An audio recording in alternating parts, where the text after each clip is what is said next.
ይህንን ማጂሽያን የሚሰራውን ነገር በደንብ ተመልከቱ እስቲ። በመጀመሪያ እነዚህን 6 ካርዶች ያስመለክተናል። ከዛም ከ6ቱ ካርዶች አንዱን ብቻ በውስጣችን እንድንይዝ ያዘናል። ይበልጥ ለመተማመን ታዲያ ቁጥሩን ብቻ ሳይሆን ምልክቱንም አብራችሁ ያዙ። ያም ማለት ለምሳሌ ይቺን 10 ቁጥር ብንይዝ መለያው ልብ ነው ማለት ነው እንደምታዩት። ስለዚህ ቁጥርና መለያውን በውስጣችሁ ያዙና በቀጣይ ምን እንደሚሰራ ደግሞ እንመልከተው።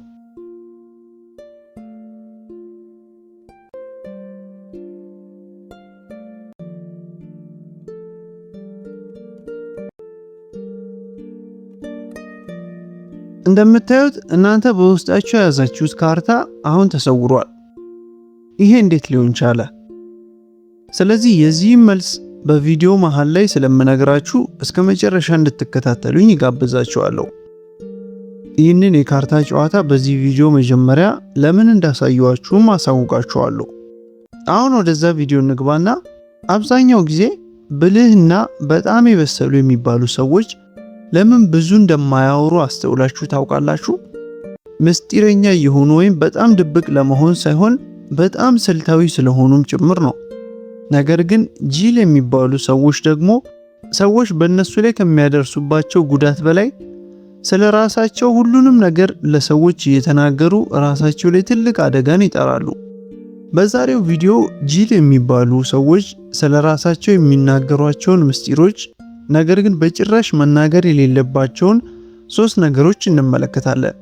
ታዲያ እንትና ጅል ነው፣ እከሌ ጅል ነው ብሎ ለመፈረጅ እና ሰዎችን ለመዳኘት ሳይሆን እነዛን ስህተቶች በመስራት ጅል ላለመሆንና ከብዙ ስህተቶች ራሳችሁን እንድታድኑና እንድትጠብቁ በማሰብ ነው። ለግራር ቻናል አዲስ የሆናችሁ ላይክ እና ሰብስክራይብ በማድረግ የኛ ቤተሰብ እንድትሆኑ ከልቤ ጠይቃችኋለሁ። በቀጥታ እነዛን ነጥቦች አንድ ባንድ እንመልከት።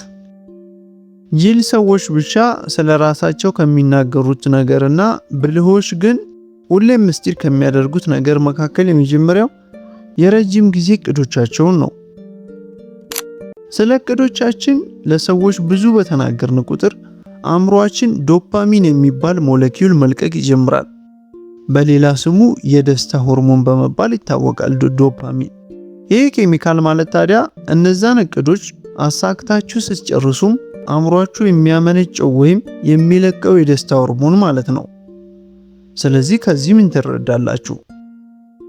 ሁሉንም ገና ያልጀመራችሁትን እቅዶቻችሁን ለሰዎች ሁሉ በመናገር አዋጅ ስታደርጓቸው አእምሮአችሁ የሚያስበው ሰርታችሁ እንዳጠናቀቃችሁት ነው። ለዛ እኮ ነው አንዳንድ ጊዜ የሆነ ነገር ለመጀመር በጣም በትልቅ ኤክሳይትመንት እና በትልቅ ተነሳሽነት ተነስታችሁ ከ2 ቀን በኋላ ሁሉ ነገር ስልችት ይላችኋል። ለምሳሌ የሆነ ቢዝነስ ለመጀመር፣ አዲስ ነገርን ለመጋፈጥ፣ አዲስ ህይወት ለመመስረት፣ ስፖርት ለመጀመር፣ መጽሐፍ ለማንበብ፣ እነዚህን ነገሮች ሁሉ ማድረግ ስለማትችሉ ሳይሆን ቀድማችሁ ለሰዎች ሁሉ በመናገራችሁ ነው። ከዛም አእምሮአችሁ ያ ነገር ተሰርቶ እንዳለቀ ይቆጥርና ተነሳሽነታችሁን ያጠፋዋል። ቶሎ ገና ሳይሰራ ሽልማቱን ይሰጣችኋል ማለት ነው። ገና እንኳን ሳትጀምሩት ማለት ነው።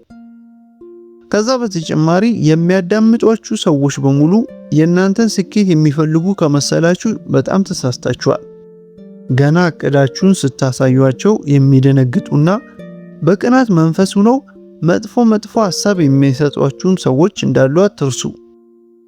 እነዛ የነሱ ምላሾች መሰናክል ሆነው አደናቅፈው ይጥሏቸዋል። የነሱን ሐሳብና የግል አስተያየቶች ማስተናገድ ራሱ ከስራው በላይ ትልቅ ፈተና ይሆንባቸዋል።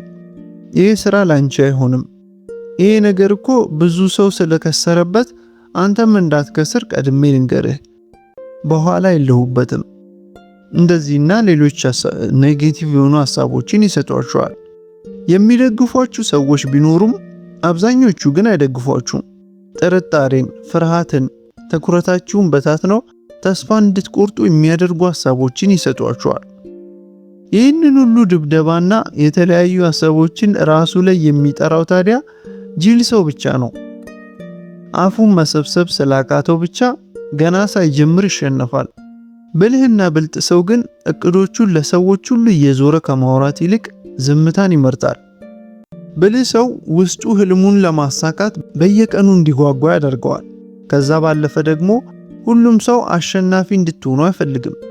አንዳንዴ በጣም ቅርብ የሆኗችሁ ሰዎች እንኳን በማወቅም ሆነ ባለማወቅ ውስጣችሁ የጥርጣሬ ዘር ይዘሩባችኋል። ወይም አንዳንዶች ሐሳባችሁን ሰርቀው ራሳቸው ቀድመው ሊሰሩትና ሊገነቡት ይችላሉ። ብልህ ሰዎች አሁንም በዝምታ በመንቀሳቀስ በወሬ ሳይሆን ስራቸው በስተመጨረሻ እንዲናገር ያደርጋሉ።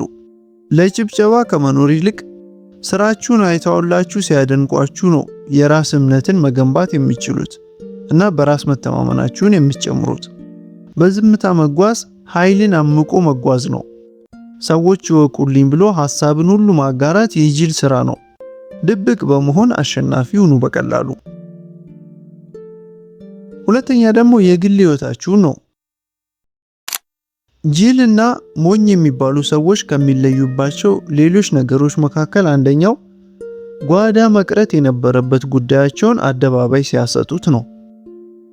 አሁን ላይ ሶሻል ሚዲያ ላይ ያሉ ዝናን ያተረፉ ሰዎችን ከተመለከታችሁ በትዳራቸው ላይ ወይም በፍቅር ህይወታቸው እንዲሁም በኑሯቸው በደረሰባቸው በደል ወይም ጉድለት እየወጡ የሚያወሩትን ወሬ አስተውላችኋል? ከባሌ ጋር ተፋተናል፣ ከሚስቴ ጋር ተፋትቻለሁ፣ እገሌ ጥሩ ሰው ስላልሆነ ትቼዋለሁ፣ እገሌ መጥፎ ሰው ነው። እነዚህና ሌሎች አይነት ወሬዎችን መስማት የተለመደ ነገር ሆኗል። እነዚህን ወሬዎች በማውራት ራሳቸውን ከማስገመት በዘለለ ምንም የሚጠቀሙት ነገር የለም። ብልህ ሰው ግን ያንን አያደርግም። ያንን ባለማድረጉም የማይናወጥ ውስጣዊ ሰላምን ያገኛል። ብዙ ነገር ስለማይችል ሳይሆን ብዙ ነገር ስለ ግል ህይወታችሁ ለሰዎች ሁሉ መናገር ስታቆሙ የማትገመቱ ትሆናላችሁ። ሰዎች ማንበብና መገመት የማይችሉትን ነገር ደግሞ ያከብራሉ። ምስጢረኛ በመሆን ቤታችሁን ከመፍረስ ከመታደግ በዘለለ ታዲያ በሁሉ የምትከበሩ ትሆናላችሁ ማለት ነው። ሰዎች ስለናንተ ጥቂት ብቻ ባወቁ ቁጥር ሰላም የተሞላ ህይወት ይኖራችኋል። ስለናንተ ኑሮ የሚጠይቃችሁ ሰው በሙሉ ግድ ሰጥቶትና ተጨንቆላችሁ እንዳይመስላችሁ። አንዳንዶች ጉጉት ስላለባቸው ብቻ ስለ ሰው ቤት ጓዳ ማወቅ ይፈልጋሉ። አንዳንዶች በሐሜት ሱስ ስለወደቁና ቀጣይ ኢላማ ስላደረጓችሁ ብቻ ስለናንተ ለማወቅ ይጣደፋሉ። አንዳንዶች ኑሯቸውን ከናንተ ህይወት ጋር ለማነጻጸር ስለሚፈልጉ ብቻ ይጠይቋችኋል። ይህን ሁሉ ለመረዳት ታዲያ ብልህ ከሆናችሁ ከብዙ ኪሳራ ራሳችሁን ታድናላችሁ። ነገሮችን ድብቅ ማድረግ ታዲያ ሙሉ በሙሉ ዝግ መሆን አይደለም። ነገር ግን መቼና ለማን እንደምትናገሩ ጠንቅቆ ማወቅ ማለት ነው። ሰዎች ስለ ራሳችሁ ብቻ ሳይሆን ስለ ሌላ ሰውም ብዙ የማታወሩ ከሆነ ነው የሚያከብሯችሁና የሚያምኗችሁ። በአንድ ጊዜ እንግዲህ ይህንን ልምድ ማዳበርና እንደ ብልሆች ቶሎ ብልጥ መሆን ቀላል አይደለም። ነገር ግን በትንሽ በትንሹ እየተለማመዳችሁ ኤክስፐርት መሆን ትችላላችሁ። ለምሳሌ እያንዳንዱን የህይወት እንቅስቃሴያችሁን በፎቶ በማስቀረት ያንን ፎቶ ሶሻል ሚዲያ ላይ ፖስት እያደረጉ ራስን ከማጋለጥ መቆጠብ። ለሰዎች የምታወሩትን ነገር መምረጥ። የመረጣችሁትን ነገር እንኳን ለምትነግሩት ሰው መምረጥ። በእነዚህና ሌሎች ልምምዶች የግል ህይወታችሁን ለአደባባይ ከማብቃትና ከማጋለጥ ይልቅ ጓዳ ማስቀረት ትችላላችሁ። ስለዚህ የግል ህይወታችሁ ምስጢሩ የተጠበቀ እንዲሆንና በአጠቃላይ ስለ ራሳችሁ ለሁሉም ከመናገር ሱስ ለመላቀቅና ጅል የሚያሰኝ ባህሪን ለማስወገድ እነዚህን ጥቃቅን ልማዶች አዳብሩ።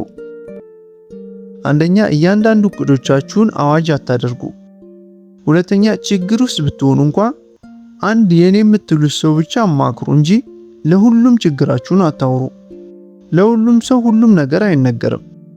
ሶስተኛ፣ የፍቅር ህይወታችሁን ከቻላችሁ በጣም ድብቅ አድርጉት።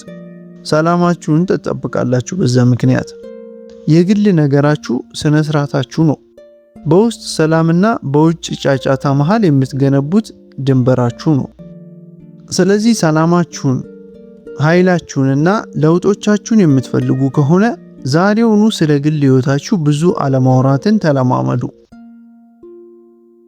ሶስተኛና የመጨረሻው ደግሞ ቀጣይ እርምጃዎቻችሁን ነው። አሁን ደግሞ ጅል የሚባሉና ብልጥ የሚባሉ ሰዎች የሚለዩበትን ቀጭን መስመር በስተመጨረሻ እንመልከት። የሆነ ጠቃሚ ነገርን ለመገንባት ስታስቡ፣ ኑሮ ለመመስረት ይሆናል፣ ቢዝነስ፣ ትዳር፣ ስለዛ ነገር በጣም ማውራት ስትጀምሩ ፍጥነታችሁ ይቀንሳል። ለሰው ሁሉ ቀጣይ ማሳካት የምትፈልጉትን ነገር ስትናገሩ እነዛ ሰዎች በየቀኑ አዳዲስ ነገርን መጠበቅ ይጀምራሉ። ስለዚህ በዋናው እርምጃችሁ ላይ ማተኮር ትታችሁ እነሱ ከናንተ የሚጠብቁትን ነገር ለመናገር መጨነቅ ትጀምራላችሁ። የራሳችሁን ኑሮ ከመምራት ይልቅ ለነሱ ሪፖርት የምታደርጉትን አዳዲስ አፕዴት ያስጨንቃችኋል ማለት ነው። ስለዚህ ለራሳችሁ መኖር ትታችሁ ለሰዎች እየኖራችሁ ነው ማለት ነው።